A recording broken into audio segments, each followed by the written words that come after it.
Hey everyone, welcome to the channel and welcome to this special video.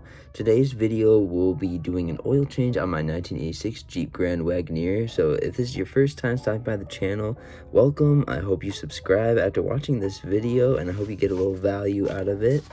Without further ado, let's get into it.